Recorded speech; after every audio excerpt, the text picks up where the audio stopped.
The best way to learn a language? Immersion, living where the language is spoken and using it every day. But if that's not in the cards for you this year, you can still learn a language the second best way, and that's with Babbel.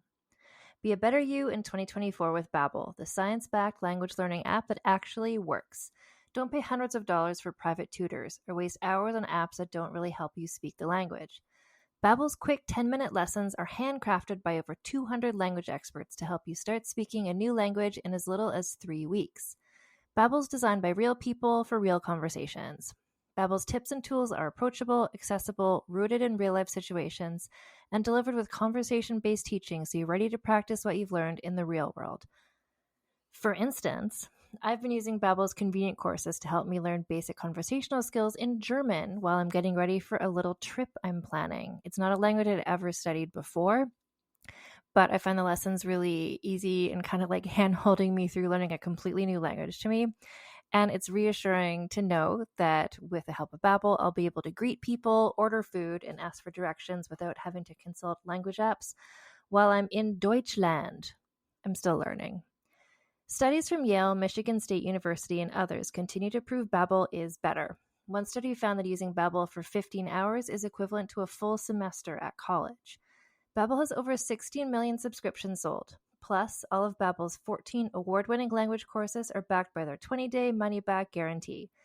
Here's a special limited-time deal for our listeners. Right now, get up to 60% off your Babbel subscription, but only for our listeners at babbel.com/vulgar. Get up to 60% off at babbel.com/vulgar, spelled BABBEL.com/vulgar. Rules and restrictions may apply.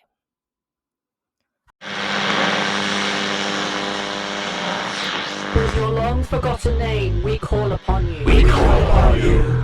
In the words of the unspeakable language, we call upon you. We call upon you. By the spilt blood of the wicked, who walk upon this world, sprouting the words of false idols, we call upon you. We call upon you. On the land of the dead harvest, that which brings the earth itself into your service, Yamal, we call upon you. We call upon you. We call upon you. We call upon you. Yamal calls upon you. The Sprouting, a Call of Cthulhu actual play podcast by Blighthouse Studio. Find us on your podcatcher of choice.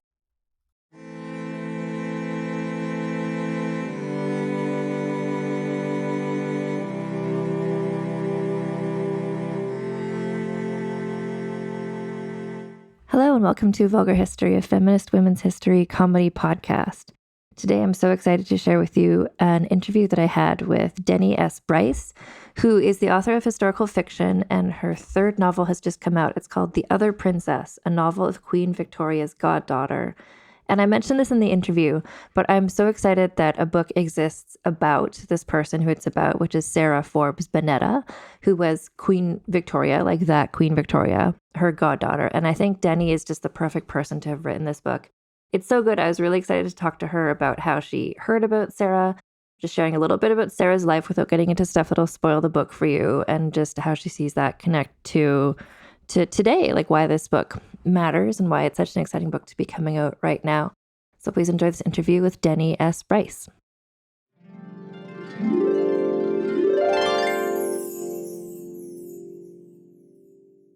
Okay, so I'm joined today by Denny S. Bryce, and your newest book is The Other Princess. Denny, welcome. Thank you, and thank you. I'm very glad to be here today and chatting about this book, my third novel, my first with William Morrow. So, pretty cool. I'm not mad at anybody. The full title, I'm going to throw in that subtitle because it has some fun attached to it. The Other Princess, a novel of Queen Victoria's goddaughter. And the smart marketing people at William Morrow added that wonderful tag because that puts you right where you need to be.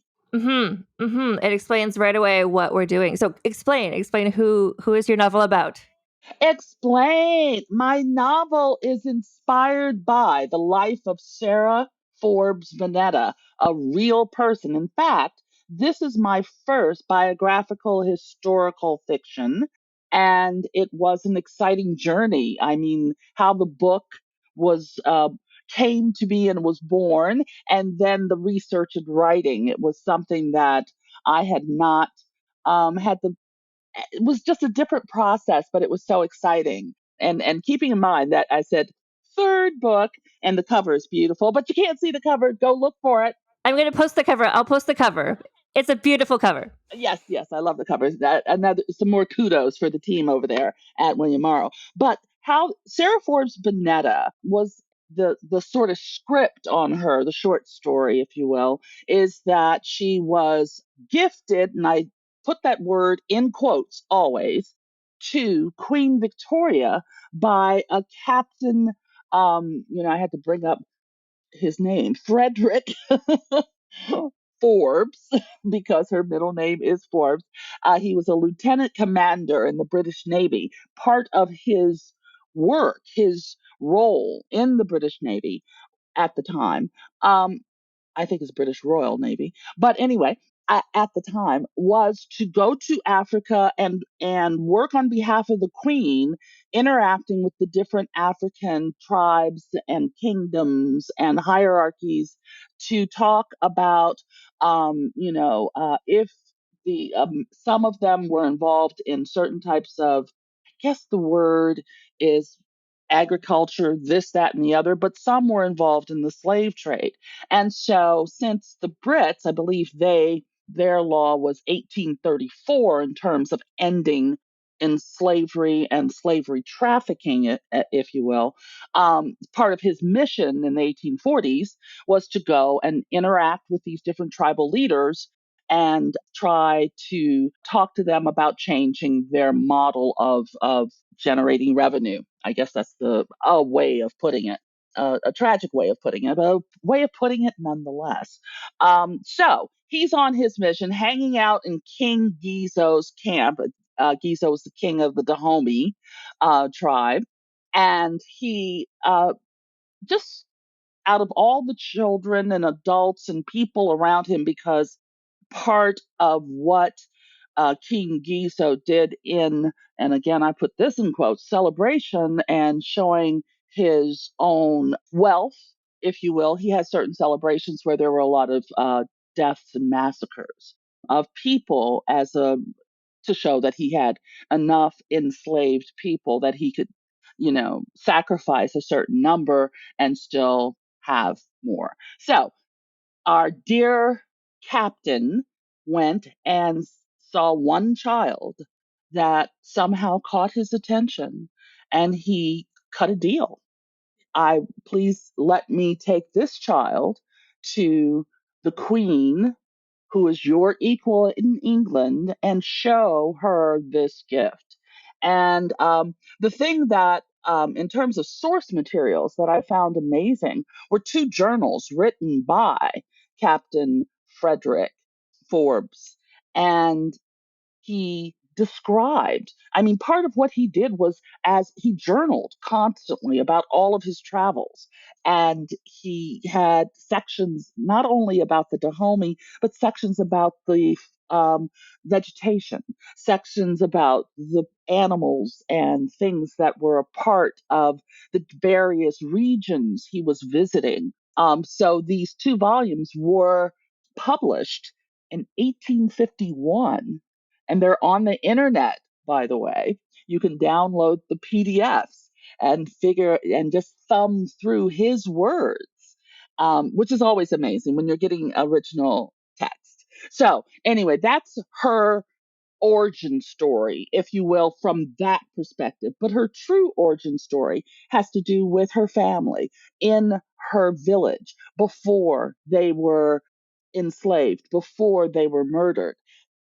Her father was a king. She was a princess. She was one of his children, and as a princess, she had certain privileges within the context of her community, recognition, what have you. There's special statures and standings. And I used that, just those facts, because of course I was not there and did not talk to her or her family. But there were certain, I guess, benchmarks, I will call them, in her history that really contributed to my having what I feel, felt as I was writing it, a greater connection to the young woman, the little girl, the person that she was and had to be in order to succeed, in order to survive, in order to retain her own identity in a culture, in a time where her identity was defined by others. And so she had to find her way to keep who she was the best way she could. Do you remember when you first heard about her, like before this book was even something you were doing? There was a show on Netflix or something, I can't remember which, called Victoria. And there's a scene in one of the episodes where Victoria, this is the one where the gal who played on Doctor Who. Yeah, yeah, Okay, yeah. because there That are one, many yeah. Victorias, you know what I'm talking about. The actress who played on Doctor Who. So we have a connection if you're quick to know Doctor Who, right? So I saw her there, and it's just sort of like, oh, I wonder if that's true. To have this African little girl in this episode and have Queen Victoria interact with her. So that was a passing search. Just did it and went on about my business. Then Tessa Woodward, who is my editor at William Morrow, put up a post on then Twitter, not ex Twitter, but then Twitter. And her post was, Sarah Forbes Bonetta, I wonder why has anybody a story, or where's this book? I want this book. And I'm paraphrasing her tweet, of course. But I was like, And then another hmm.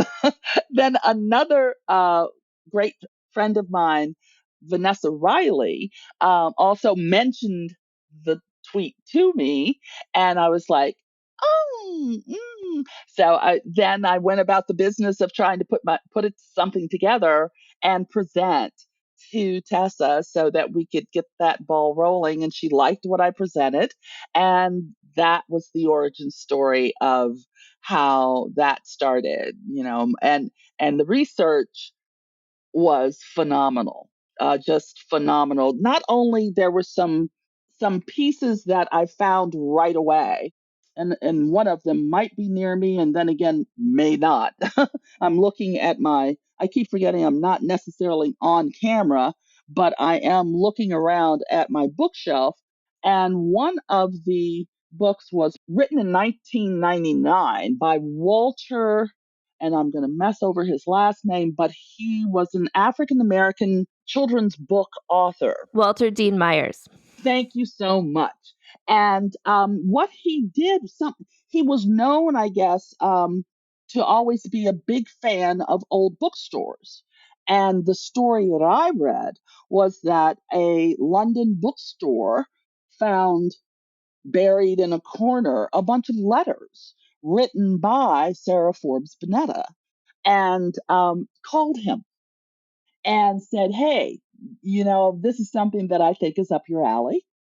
So come on over from America to London, and I'll hold this stuff for you. And that's where he got that, his origin story, if you will. And there was a lot of information there. In addition, a resource that I mention frequently to those interested in historical fiction and what the research is about is newspapers. If you're in that time period where there was some printing presses and at least that means of communication around. So newspapers.com, ProQuest. I happen to be a adjunct professor at Drexel University in the MFA program, which means I have access to this fabulous online community, and people, the Library of Congress Ask a Librarian, which is also an online feature of the Library of Congress, can be so powerfully useful. The people who man or woman those phones, or that line of the Ask a Librarian at the Library of Congress are very responsive, and it's really a great tool. So those pieces, it so happened that I visited London on several different occasions, and during two of them, I think, at least two, if not one, I visited Windsor Castle.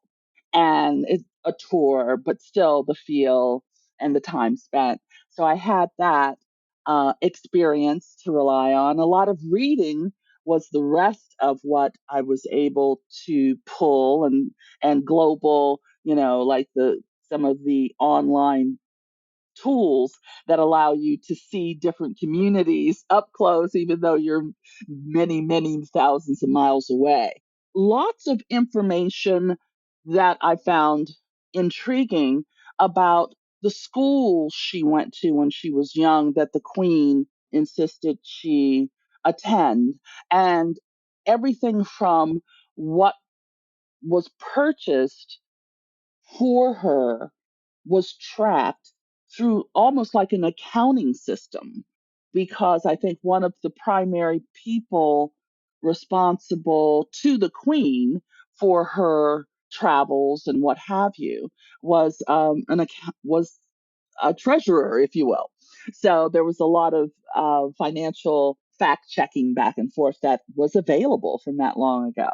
So those things, and there's photography of her, and one book that I found about her eventual mate, and I'm not going to sort of like I try to stretch, don't want to give away too much of the story, Mm-hmm. but he this one book written by a medical doctor from Nigeria who wasn't a historian but was fascinated by this particular man from history, and he wrote just a detailed book about this gentleman who was an incredibly wealthy African businessman, but his history was quite um, intriguing, and had folded in very nicely to the story of Sarah Forbes Bonetta.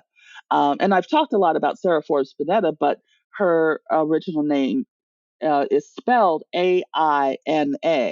I have been pronouncing it Anya, but I'm not absolutely sure that's the actual pronunciation.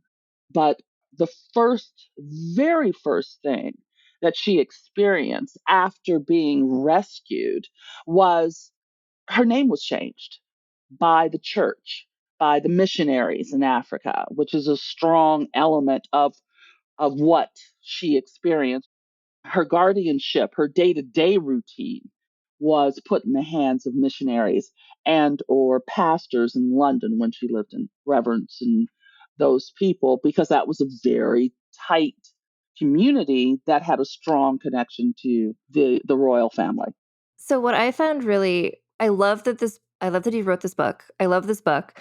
Yay. I think, well, Tessa was so right. I'm just like, why wasn't there a book about her? Like, it's such a her life is so interesting and so fascinating. And I just want to talk a minute about the princess element. So she was a princess Mm-hmm. as a Mm-hmm. young girl, like she was the daughter of the Yes. king. But then when Queen Victoria, when she went to England, and again, not to spoil all the different places she goes, but she's part of high society. Like, she's hanging out with Queen Yeah. Victoria's daughter. Everyone knows this Black girl is a princess, and that's so interesting. Yeah. And again, I relied on newspaper articles. When she first arrived in Africa, the press, the British press, is consistent over centuries in being very intrigued by the royal family's comings and goings and their friends and what have you. So there were news articles that were just like, hey, what is Queen Victoria doing with this Black girl from Africa that is always at royal functions and with her children traveling, etc., etc. So that provided me with the idea that there was a connection, a strong relationship between the children and Sarah Forbes Bonetta, because the queen was still the queen, and she didn't just hang out. She didn't hang out with all of her 10 kids or how many ever she had. I had to keep track in a timeline of how old are they now? Yeah. Where are they now? And it seemed logical to have Princess Alice be her buddy because they're the same age. Even Walter, you have his name in your head better than I do. He even alluded to that possibility in his 1999 book, and it totally made sense. And then I found some letters that her daughter wrote years later, Victoria Randall, Davis Randall, but Victoria, her eldest daughter, was Victoria's actual godchild. Delivery of the spoon, they had to ask for permission to name her Victoria, and the whole lineage thing happened there. Just because it's in my head, another fun fact that I found was on Ancestry.com, of all places, there's one family called the Schoen family, Schon. I can't remember exactly how I spelled it, but they're one of the locations that she lived.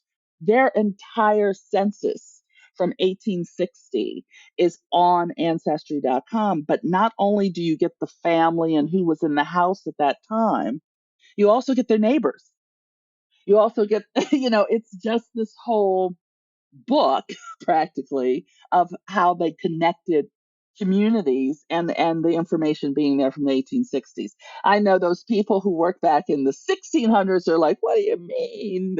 That sounds like, easy as pie. All you have to know.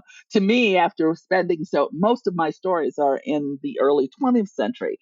So I was very excited to find these places.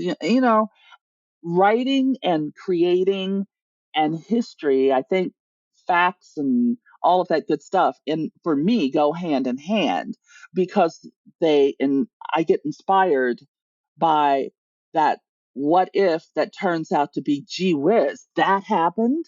So how can I make sure my characters are strong and pulling through as characters and doing the job that they're supposed to do in terms of emotional arcs and changes, but then just sort of just threading in thematically those points from history, because otherwise you go down a rabbit hole. And I said thematically deliberately because you want to stay focused so that if your theme is X, you know which bits of history work best in terms of your storytelling. Or hopefully that's the goal. So, I mean, just related to that, I'm curious to know. So you've got all this research done, and then how do you turn that into a novel? I guess it's about the character. How did you find the character of Sarah to really guide the readers through? And now we're just going to take a break for a word from our sponsors. As a podcast network, our first priority has always been audio and the stories we're able to share with you.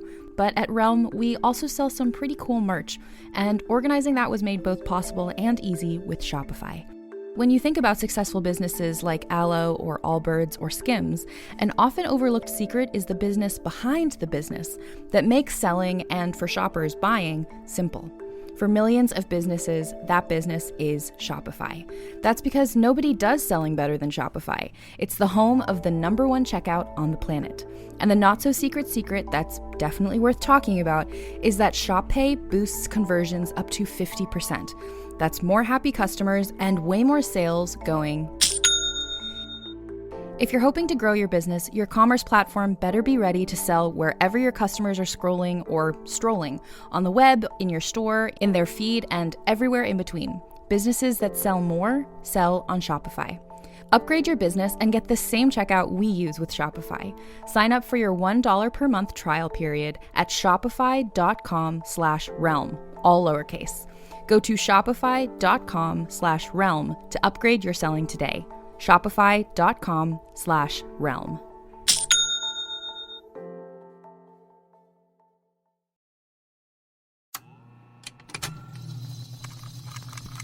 Contained herein are the heresies of Redolph Buntwine, erstwhile monk turned traveling medical investigator.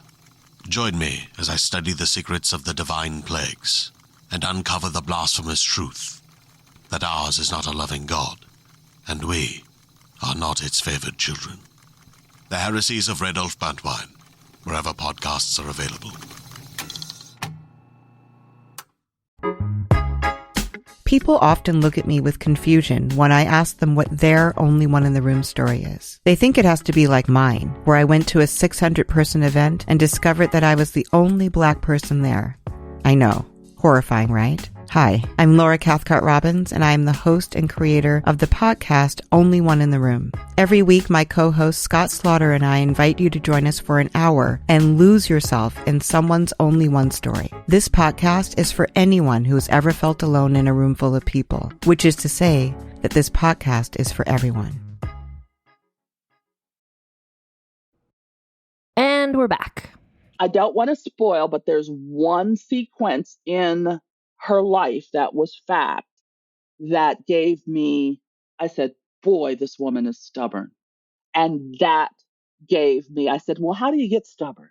What is it that feeds into that sense of ownership at a young age? I own my own life and I'm going to. So what are those things that a character because it's fiction, might happen to this character that would help build her up, bring her back down a little, build her back up again, so what is that flow that really makes a difference? Another thing I looked into that was very important for me are the sounds of any time period I'm working in. So the music is critical. The African music at that time, I mentioned in the story some of the instruments that were a part of that period. And then I went and looked and listened to those sounds. Mendelssohn I think, is Victoria's favorite composer. And the wedding march was played initially for, I believe, the Princess Royal under Queen Victoria, who was Victoria as well. Victoria, it's just everywhere.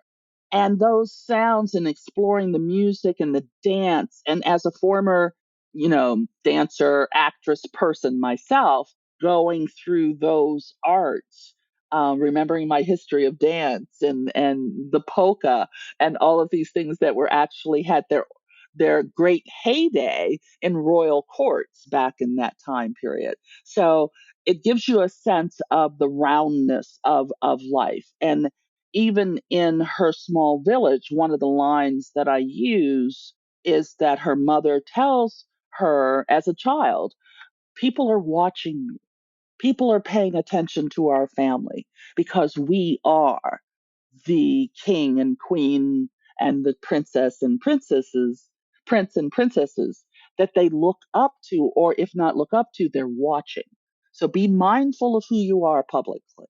And that's, some of those themes, some of that information is something that we all experience, I think, on some level or not. That's the, yin and yang of it, is like how much parental information sticks if you lose your parents at a young age, or if you're displaced from or an outliner in certain areas. How do you go about fitting in? What do you retain of your self confidence, or do you lose it?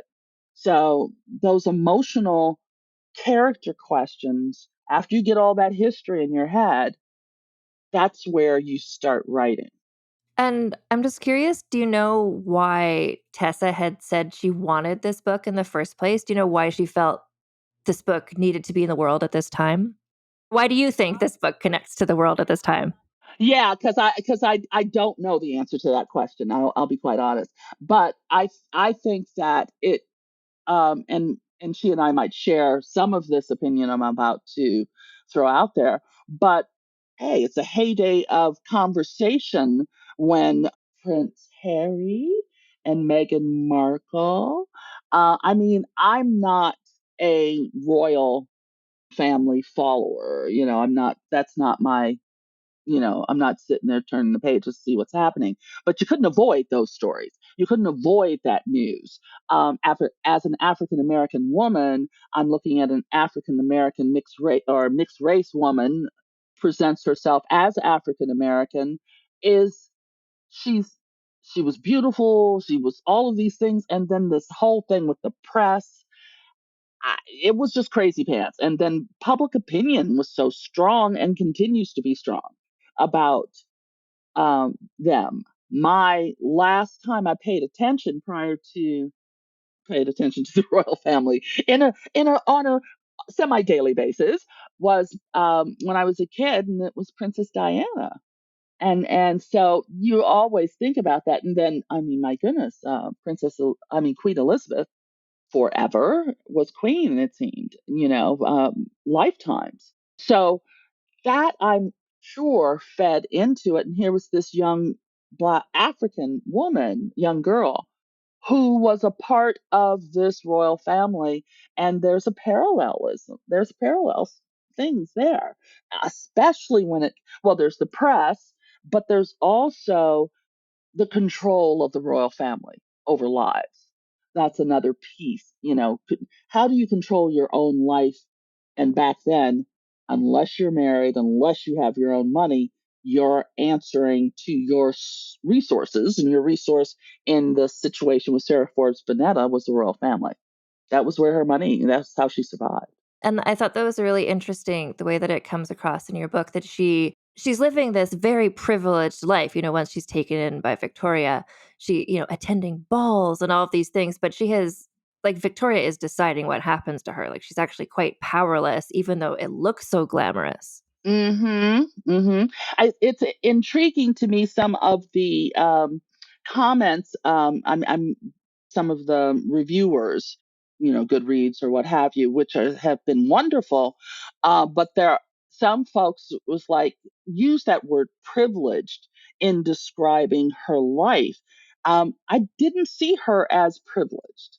I saw her as surviving. I saw her first as a survivor, and someone who said, okay, here's the situation I'm in. How do I get out of it what I want? And sometimes she succeeded, sometimes she did not. She didn't see it as privilege at all. Going to balls, she accepted, this is my life. I'm going to balls. I'm not sitting here fantasizing about, oh, I want to be this, that, or the other. She's like, okay, this is what I should be doing if they're going to call me a princess. If I'm a princess, this is the life I should be leading. So it's interesting that how that word can be more privilege can be morphed in different directions. Absolutely. And I did want to just mention also, so Vanessa Riley is a friend of yours. I saw in the Yeah. in the acknowledgments at the end, you give her a special shout out. And it's funny because when I was reading the book, I was like, oh, just some of it reminded me, I had her on my podcast talking about Queen of Exiles. Oh yeah. And then just some of the stuff in your book, I'm like, just the imagery of like a real life Black woman attending the balls and all these social events and being talked about in the newspapers. I was like, oh, this reminds me of what Vanessa Riley was doing with Queen of Exiles. And it turns out you're both friends. So yes. But also looking at the time period, I mean, Vanessa's books are 100 years earlier than mine. But there are some realities to being in a situation in a room full of people where you're the only person of color. Okay. I've been in that situation many, many a time due to whatever circumstances you know, business, not necessarily publishing, but publishing, but in corporate America where I've spent a lot of time. And you walk into a room and you recognize where you are, eyes on you, and your choice is to how to maneuver in that environment. At least to me, it's my choice. I'm definitely not going to go hide in the corner. I'm there for a reason, and I'm going to take opportunity in hand and do what I can with whatever the reason is that I'm in that room, or in that space, at that ball, at that, you know, White House event, or wherever I may or might have been over time. So that feeling of being the princess at the ball, but not, and being different than the other people at the ball. There are definitely different ways of approaching that. And the women that we chose to write about were not afraid of that situation. I think that's the real similarity. Fearlessness. You got to go in there and just go, hey, I'm here. Let's see what I can do with this. Yeah, I think that's exactly it. Yeah, I don't know. It was reminding me of that, and then I read in your acknowledgments. Thank you to Vanessa. I'm like, oh, Yay! My okay. girl Vanessa. Yeah, Always, yeah. always, yeah. And plus, she's to talk about Vanessa for a minute here. She is a resource of information. She's been in this game for a minute, even though she looks like a child. But she's been here, and she is a brilliant researcher and understands the time period that she started in Regency, and she's one of the experts in Regency time period. I think that's out there. And she shares that information. Visiting her website, you're going to get it. You're going to know stuff. So what I do is like, hey, and we'll have conversations where she says, I didn't have that fabric in my time period, or we weren't drinking that then, or this is the way we address this group, and because it is a difference, and for those who are definitely connected to, because this is Victorian, she's in Regency, and those who are readers who are like, oh, I know Regency, I know Victorian. You don't want to have them come after you. Hmm. And so you do your best. Now, stuff can happen, but you do your very best to be true to the character and be true to the history. Yay. So the day that that this podcast episode comes out is going to be the same week that your book is published. So how can people follow? Do you have events coming up on your website that are listed? Yes, definitely. Everything that I'm doing is right so far is on the website. I will be, of course, I have to look at it myself because I just got back from a fabulous event in Chicago. I was at the 10th anniversary of the Women's Fiction Writers Association conference, and it was so much fun. It was just nice to be around a bunch of writers. The conference scene is something I haven't been doing that much of after pandemic years, and now I'm getting back into it. I had a soft release in 22 because it was sort of like well, actually, I did a lot in 22, but it seems so long ago. And so this year, I'm booked through, I think, March or April of 24, but I'll be doing live events or in-person events in Atlanta, and all of it's on my website.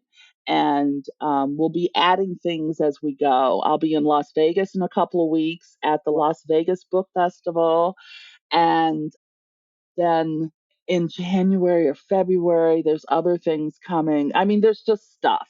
It sort of grows. And what I try to do, my social media, I try to communicate, and I have a newsletter and all the things to make sure people know what's happening over here. I have some more books coming out. In fact, in 24, I have two more books coming out in 24.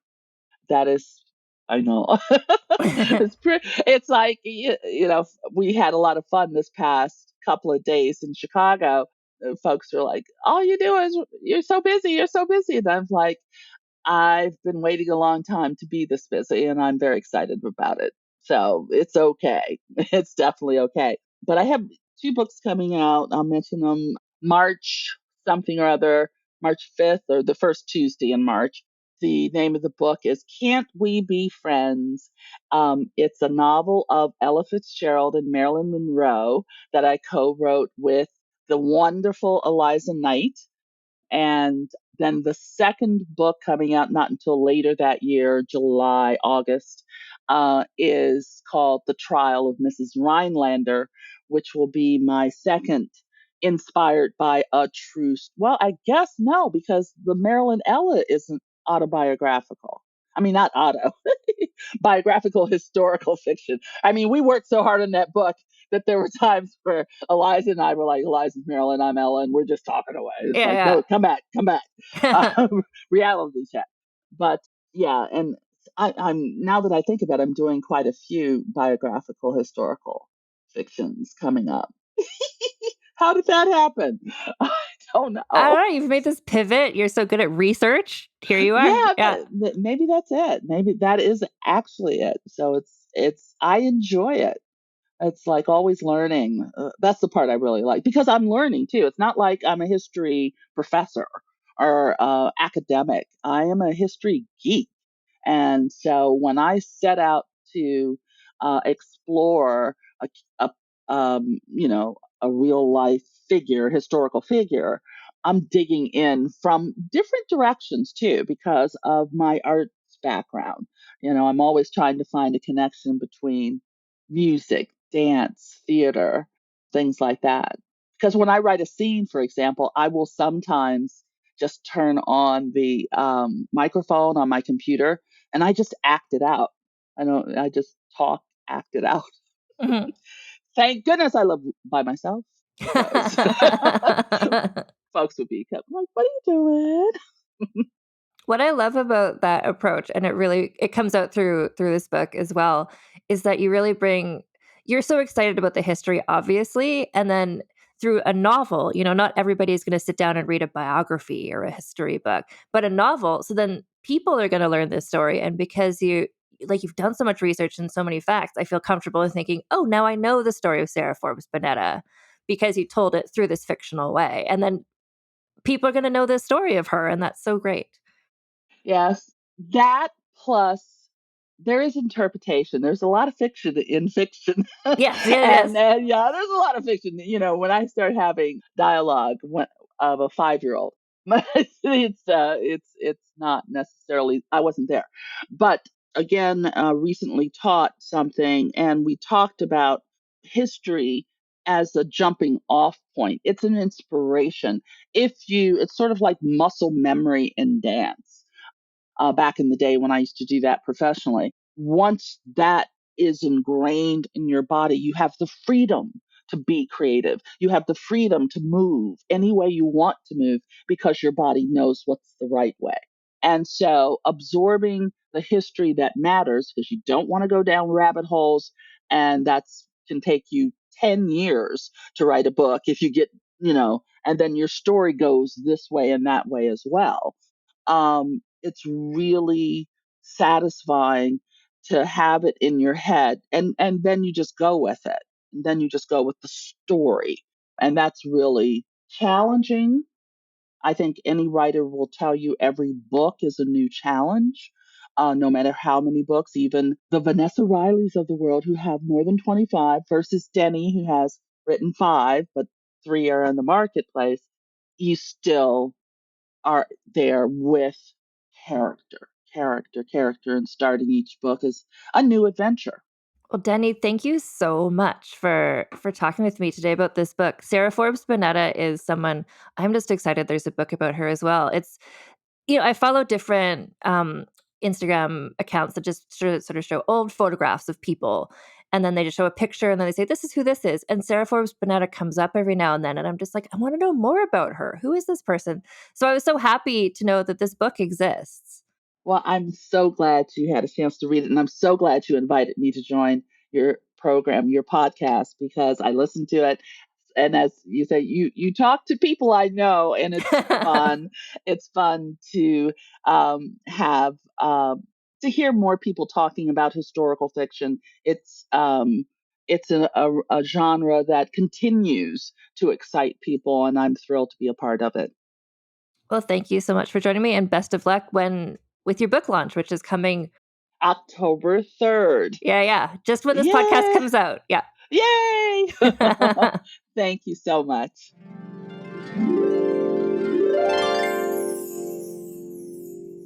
So, again, this book, which is so good, it's called The Other Princess, a novel of Queen Victoria's Goddaughter. And you can learn more about Denny, including links to all of her social media, her newsletter and stuff. It's all at dennysbryce.com. And this is Vulgar History. And if you want to keep up with me and this show, so I have a website, which is vulgarhistory.com. And if you go there, there are transcripts for the most recent episodes available. They're done by Aveline Malik from The Wordery. Thank you so much, Aveline, for making this podcast available to people who like to read podcasts. You can also get in touch with me there. There's a contact form at vulgarhistory.com. You could also get in touch with me at vulgarhistorypod@gmail.com. I'm on Instagram at vulgarhistorypod. I'm on TikTok at vulgarhistory. Who knows what's happening right now with social media, but if you go to a social media place and look for Vulgar History, chances are I'm going to be there.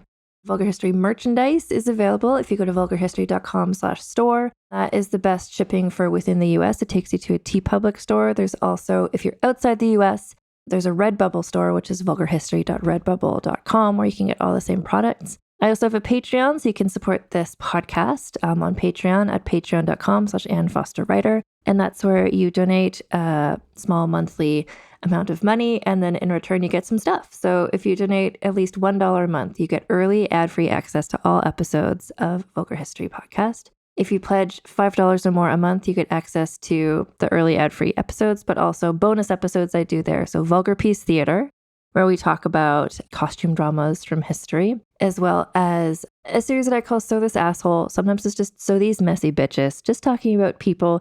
They're shorter episodes than the regular Vulgar History, and often I just talk about kind of shitty men, frankly, anyway. And you can get access to all of those for $5 or more a month.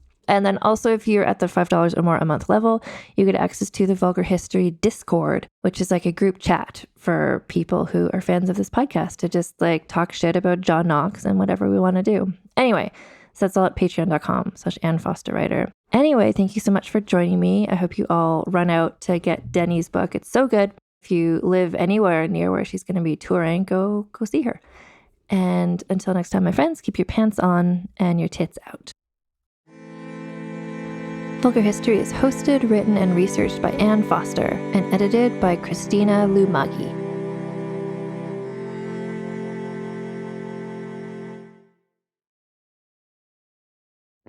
Welcome to the small town of Chinook, where faith runs deep and secrets run deeper. In this new thriller, religion and crime collide when a gruesome murder rocks the isolated Montana community.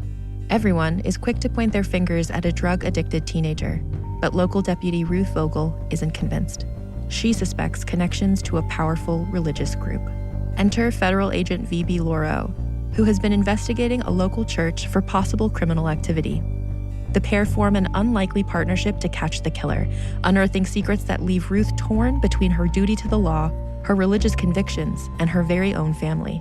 But something more sinister than murder is afoot, and someone is watching Ruth. Chinook, starring Kelly Marie Tran and Sanaa Lathan. Listen to Chinook wherever you get your podcasts. Hi, I'm Jennifer, a founder of the Go Kid Go network. At Go Kid Go, putting kids first is at the heart of every show that we produce. That's why we're so excited to introduce a brand new show to our network called The Search for the Silver Lining, a fantasy adventure series about a spirited young girl named Isla who time travels to the mythical land of Camelot.